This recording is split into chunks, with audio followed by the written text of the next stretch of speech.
मैं जितेंद्र सिंह आपके लिए तैयारी करा रहा हूं यूपी टेट सुपर टेट 2023 को टारगेट करते हुए। जो यूपी टेट सुपर टेट 2023 में आने की उम्मीद है उसमें सीडीपी का पोर्शन आता है जिसमें 30 क्वेश्चन होते हैं। उन 30 में से 30 क्वेश्चन हम सही करने का प्रयास करेंगे। हर बार परीक्षा में जो रिपीट होते हैं उन प्रश्नों को यहां पर लिया गया, उनसे मिलते जुलते प्रश्न कैसे बनते हैं वो प्रश्न का विश्लेषण करेंगे जब हम समझ जाएंगे, और उसके साथ उसकी व्याख्या करेंगे प्रश्न की कि इसका आंसर ये कैसा आया। तो उससे क्या होगा कि आपके एक प्रश्न से कई सारे प्रश्न बन सकते हैं। तो ये प्रैक्टिस सेट नंबर 2 है। तो जेएस एजुकेशन ऑनलाइन चैनल के माध्यम से आज हम प्रैक्टिस सेट नंबर 2 करते हैं। आइए शुरू करते हैं आज की ये क्लास।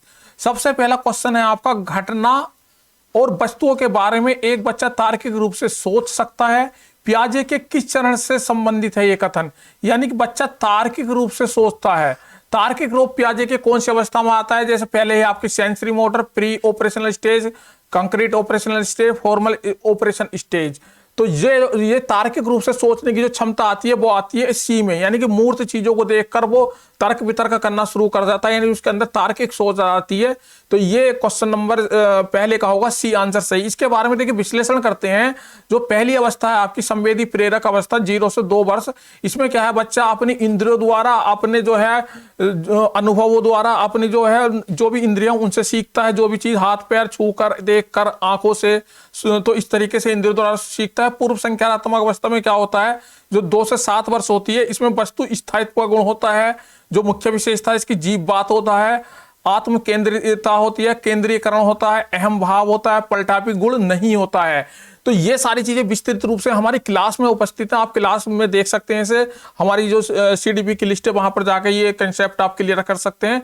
मूर्त संकरात्मक अवस्था, जो मूर्त तार्किक चिंतन करने लगता है, तुलना करने लगता है, अंतर करने लगता है, समानता व असमानता को जानने लगता है। तो यहां मूर्त तार्किक चिंतन की बात की थी, तो ये क्वेश्चन में पूछा गया था। ये मूर्त संकरात्मक अवस्था में आएगा जो 7 से 11 वर्ष होती है।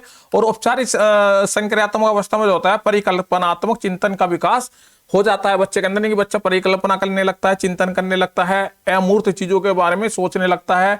तो ये चीजें जो हैं औपचारिक संकरात्मक अवस्था में होती है। अगला क्वेश्चन, क्वेश्चन नंबर 2, वाइगोत्स्की बच्चे के सीखने में निम्नलिखित में से किस कारक को महत्वपूर्ण भूमिका पर बल देते हैं? यानी कि वाइगोत्स्की किस कारक को महत्वपूर्ण मानते हैं? तो पहला है आपका सामाजिक, दूसरा है नैतिक, तीसरा है आनुवांशिक, चौथा है शारीरिक।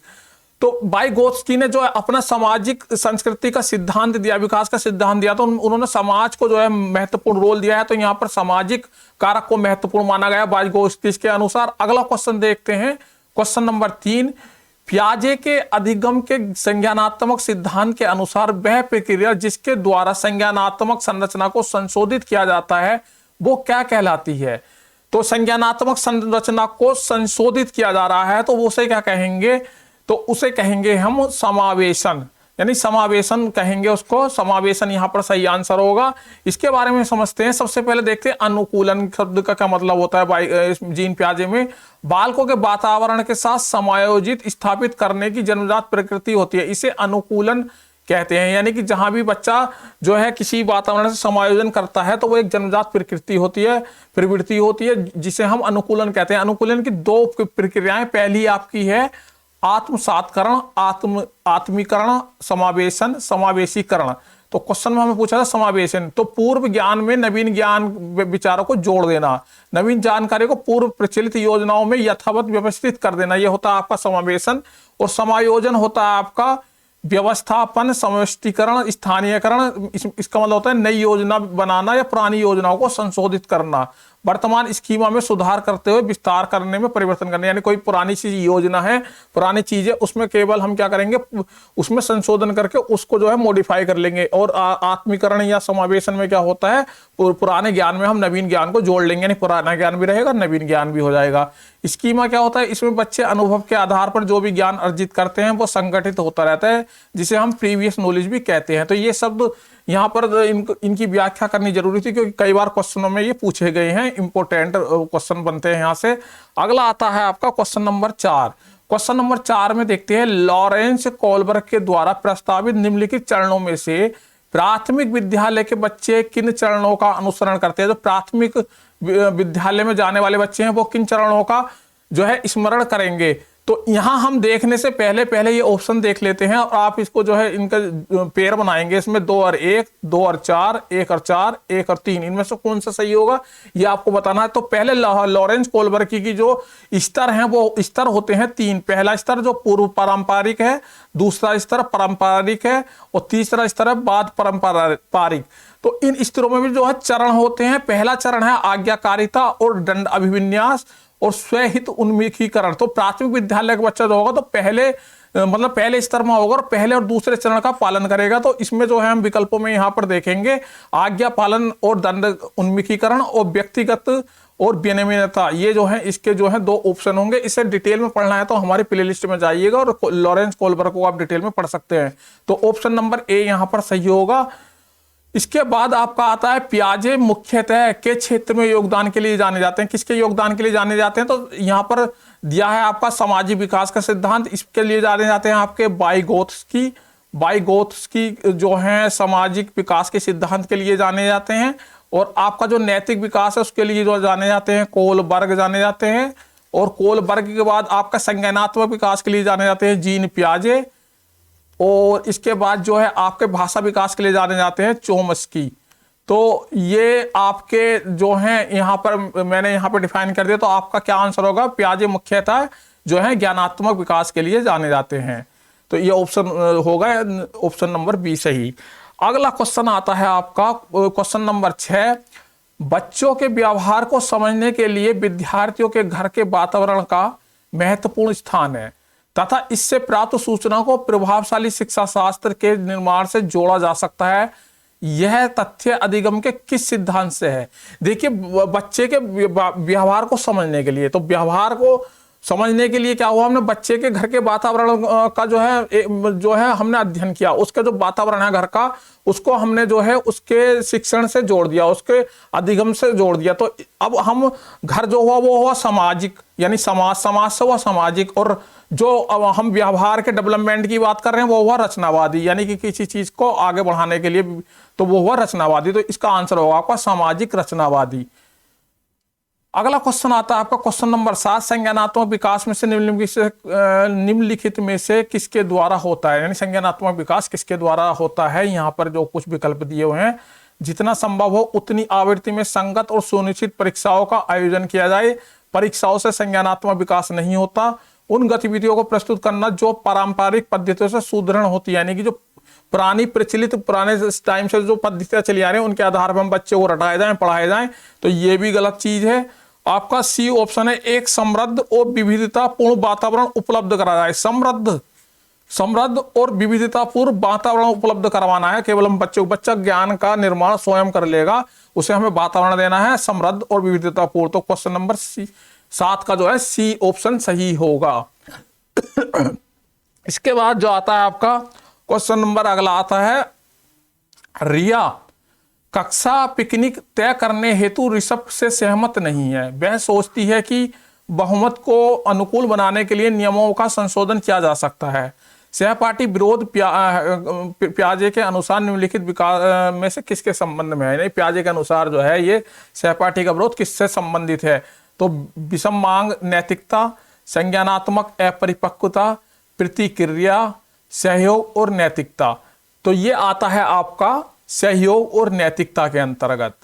क्वेश्चन नंबर अगला देखेंगे नंबर 9। वाइगोत्स्की के सिद्धांत में विकास के निम्नलिखित में से कौन से पहलू की उपेक्षा होती है? यानी वाइगोत्स्की के सिद्धांत में कौन सा पहलू जो है उपेक्षित है, यानी कि जो पहलू वाइगोत्स्की ने माने हैं उनके कौन सा ऐसा पहलू जो वाइगोत्स्की नहीं मानते? तो सामाजिक पहलू वाइगोत्स्की मानते हैं, सांस्कृतिक पहलू भी वाइगोत्स्की मांगते हैं, भाषीय पहलू भी वाइगोत्स्की मांगते हैं, लेकिन वैदिक पहलू का जो है जिक्र वाइगोत्स्की के सिद्धांत में कहीं पर भी नहीं होता है। तो ऑप्शन नंबर 20 का सही होगा। Question number 10। यह तथ्य कि बच्चों को सांस्कृतिक रूप से प्रासंगिक स्तर की आवश्यकता होती है निम्नलिखित में से किस व्यक्ति से संबंधित है? यानी कि Charles Darwin, B F Skinner, Urie Bronfenbrenner या ले वाइगोत्स्की। तो इसका आंसर क्या होगा वो बताना है। तो यहां पर बच्चों को जो है सांस्कृतिक रूप से प्रासंगिक स्तर की आवश्यकता होती है, यानी सांस्कृतिक रूप से प्रासंगिक स्तर की आवश्यकता होती है। तो कल्चरल की बात यहाँ पर जो की है वो करी है लेव बाई गोत्स्की ने, तो यहाँ लेव बाई गोत्स्की इसका सही आंसर होगा। इसके बाद आप देखते हैं, आप एक शिक्षक या शिक्षिका के रूप में रैगिंग और धमकाने के सख्त विरोधी हैं तथा इस संदर्भ में विद्यालय में पोस्टर लगवाते हैं तथा समिति बनवाते हैं। आपसे जुड़ने वाले किशोर जो इस विचार के दृढ़ विश्वासी हैं निम्नलिखित में से किस स्तर पर होंगे। फिर से यहाँ पर कोलबर्गी के जो स्तर हैं उनके बारे में यहाँ पर बात की गई है, तो वे होंगे आपके उत्तर पारंपरिक स्तर पर, यानी कि तीसरे स्तर पर होंगे वो बच्चे। इसके लिए आप डिटेल में ये स्तर पढ़ सकते हैं। तो वाइगोत्स्की के सामाजिक सांस्कृतिक सिद्धांत के अनुसार विकल्प नंबर ए संस्कृति और विकास में महत्वपूर्ण भूमिका निभाते हैं। बच्चे अलग क्षेत्र में चिंतन करते हैं और ये पूर्ण परिप्रेक्ष्य नहीं लेते, गलत रोंग स्टेटमेंट हो गया। यदि निम्न आयु पर अमूर्त सामग्री को प्रस्तुत किया जाए तो बच्चे अमूर्त तरीके से चिंतन करने लगेंगे। निम्न आयु यानी छोटे बच्चों को हम अमूर्त तरीके से नहीं सिखाते, अमूर्त सामग्री से नहीं सिखा सकते, उन्हें मूर्त चीजें जो देख सकते हैं बच्चे उनके द्वारा सिखाया जाता है, तो उस तरीके से उन्हें सिखाना है। तो ये भी स्टेटमेंट गलत है। स्वयं निर्देशित वाक सहयोग का न्यूनतम स्तर है, ये बात भी गलत है। तो यहां पर जो ऑप्शन है आपका ऑप्शन नंबर ए सही है। वाइगोत्स्की के सामाजिक सांस्कृतिक सिद्धांत के अनुसार यानी कि संस्कृति और भाषा विकास में महत्वपूर्ण भूमिका निभाते हैं। क्वेश्चन नंबर 14, पियाजे के ज्ञानात्मक सिद्धांत की अवस्थाओं के क्रम को बताना है हमें। तो इसका क्रम यहां पर ढूंढेंगे, सब अपना बताएंगे कि कौन सा इसका आंसर होगा। इसका आंसर आप मुझे जो है कमेंट बॉक्स में देंगे, मैं इसका आंसर यहां पर नहीं बताऊंगा। तो आप क्वेश्चन नंबर 14 है लिखकर वहां पर कमेंट बॉक्स में इसका आंसर करेंगे। ये HTET फरवरी 2011 में पूछा गया था।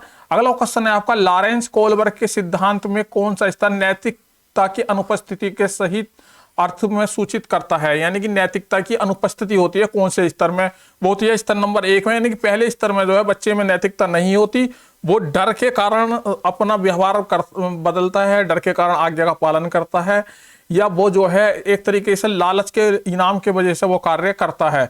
तो इसमें जो पहला स्तर है इसमें 2 चरण है इसके, आज्ञाकारिता और दंड अभिविन्यास और स्वहित उन्मुखीकरण। तो इनमें दोनों में जो है नैतिकता का अभाव होता है, यानी नैतिकता का अभाव होता है, इसलिए पहला ऑप्शन वहां पर सही होगा। पियाजे के सिद्धांत के अनुसार निम्नलिखित में से कौन सा व्यक्ति के संज्ञानात्मक विकास को प्रभावित नहीं करता। नहीं, संज्ञानात्मक विकास को कौन चीज प्रभावित नहीं करती, तो क्रियाकलाप प्रभावित करते हैं, सामाजिक अनुभव भी प्रभावित करते हैं, भाषा भी प्रभावित करती है, लेकिन परिपक्वन जो है ये प्रभावित नहीं करता है संज्ञानात्मक विकास को पियाजे के अनुसार। क्वेश्चन नंबर 17, वाइगोत्स्की तथा पियाजे की परिप्रेक्ष्य में एक प्रमुख विभिन्नता बतानी है। जो वाइगोत्स्की और पियाजे का सिद्धांत है उनमें एक विभिन्नता बतानी है कि उनके अंदर क्या, उनके सिद्धांतों में दोनों मुख्य रूप से एक भिन्नता क्या थी। व्यवहारवादी सिद्धांतों की आलोचना गलत बात है।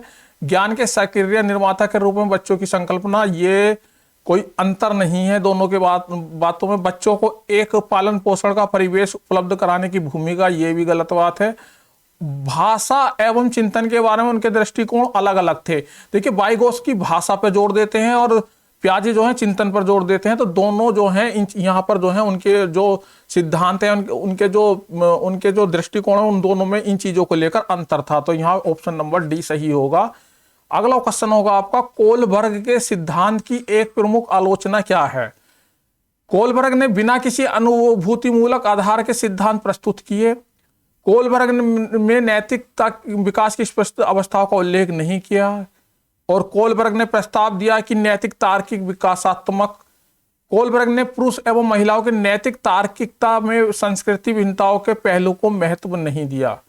तो यहां पर ऑप्शन नंबर डी सही होगा। क्यों होगा, क्योंकि इन्होंने पुरुष और महिलाओं के जो अलग अलग सोचने के तरीके होते हैं, हर किसी की अलग अलग नैतिकता होती है, नैतिक तर्कणा होती है। हर किसी संस्कृति में रहने वाले व्यक्ति के सोच अलग हो सकती है। कोई किसी चीज को सही सोचता है तो वहीं कोई किसी चीज की नैतिकता के आड़े आ सकती है कोई चीज। तो हर संस्कृति में ये बदलाव होता है। इन्होंने केवल एक संस्कृति के लोगों पर, वो भी पुरुषों पर ये प्रैक्टिकल किया था, तो इसलिए यहाँ पर इनका ये जो है एक दोष है। इसकी आलोचना की जाती है कि इन्होंने विभिन्न संस्कृति के लोगों पर ये जो है प्रयोग नहीं किया, इन्होंने केवल एक संस्कृति के लोगों पर प्रयोग करके इसका सामान्यकरण करने की कोशिश की है। अगला क्वेश्चन आता है, पियाजे अनुमोदन करते हैं कि पूर्व संज्ञानात्मक बच्चे यह रखने में असमर्थ होते हैं, निम्नलिखित कारकों में से किसको उन्होंने इस असमर्थता के लिए जिम्मेदार ठहराया है। तो पूर्व संज्ञानात्मकता की बात की गई है, सबसे पहली बात तो यह है। तो यहां पर हम देखेंगे परिकल्पनात्मक निगुणात्मक तार्किकता का अयोग्यता, तो ये बात जो है यहाँ पर नहीं जचती। यहाँ पर कोई किसी भी तार्किक पूर्व संज्ञानात्मक अवस्था में कोई भी तार्किक अवस्था नहीं होती। उच्च स्तर की अमूर्त तार्किकता की कमी, ये भी बात इसमें नहीं आती पूर्व संज्ञानात्मक अवस्था में, क्योंकि तार्किक जो चिंतन आता है आपका, सबसे पहले आपका संवेदीगामक अवस्था होती है, उसके बाद पूर्व संज्ञानात्मक अवस्था जो 2 से आपकी 7 वर्ष के बीच में होती है। तो यहाँ पर जो तर्क आता है वो आता है आपके 7 से 11 के बीच में, जो मूर्त वस्तुओं के लिए तर्क आता है। जो अमूर्त वस्तुओं के लिए तर्क आता है वो आता है आपका 11 से 15, यानी कि जो आपकी औपचारिक अवस्था होती है। तो इसमें व्यक्ति कल्पित कथा, तो ये बात भी यहाँ पर नहीं जच रही है। विचारों की अनुत्क्रमणीयता, यानी पलटन न सकने वाली, यानी कि बच्चे जो हैं विचारों को पलट नहीं सकते, यानी कि यहाँ पर पलटावी का नियम नहीं होता पूर्व संज्ञानात्मक अवस्था में। कैसे नहीं पलटावी का नियम नहीं होता? मान लीजिए यहां पर हमने लिख दिया कि 2 + 1 = 3 है, तो बच्चे को हमने यदि बता दिया 1 + 2 = कितना होगा, तो बच्चा इसे नहीं बता सकता। तो इसलिए यहां पर ये जो है इनके अंदर ये गुण नहीं होता। तो ये गुण नहीं होता, तो ये बात सही है, यानी कि विचारण की अनुत्क्रमणीयता ने पलटावी का नियम नहीं होता, तो ये विचार सही है। पूर्व संज्ञानात्मक अवस्था में ये विचार नहीं होता। क्वेश्चन नंबर 21, वाइगोत्स्की के अनुसार समीपस्थ विकास का क्षेत्र क्या होता है?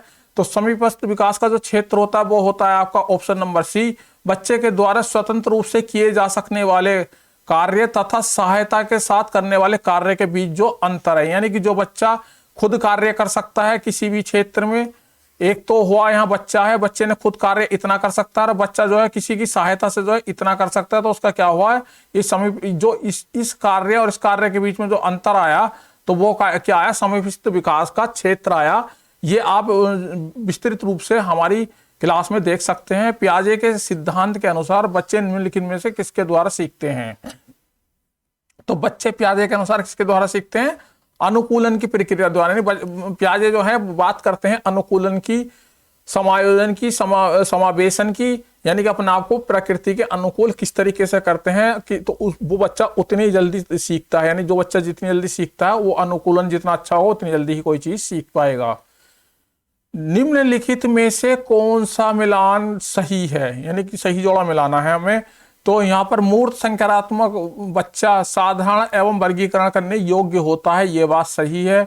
औपचारिक संज्ञानात्मक बच्चा अनुकरण प्रारंभ करना, कल्पना खेल, ये अनुकरण करना जो है आपका आता है संवेदीगामक अवस्था में, पूर्व संज्ञानात्मक अवस्था में आता है। और इसके बाद शैशव तर्क का अनुप्रयोग जो अनुमान लगाने में, ये जो है आपका अनुमान लगाना जो है आपका, ये भी जो है आपका मूर्त संज्ञानात्मक अवस्था आता है। पूर्व संज्ञानात्मक बच्चे में निम्नात्मक विचरण, ये जो आपका होता है औपचारिक अवस्था में होता है। तो ये सारी जोड़े गलत हैं। यहाँ पर पहला जोड़ा आपका सही है, मूर्त संज्ञानात्मक बच्चा जो है साधारण एवं वर्गीकरण करने योग्य होता है।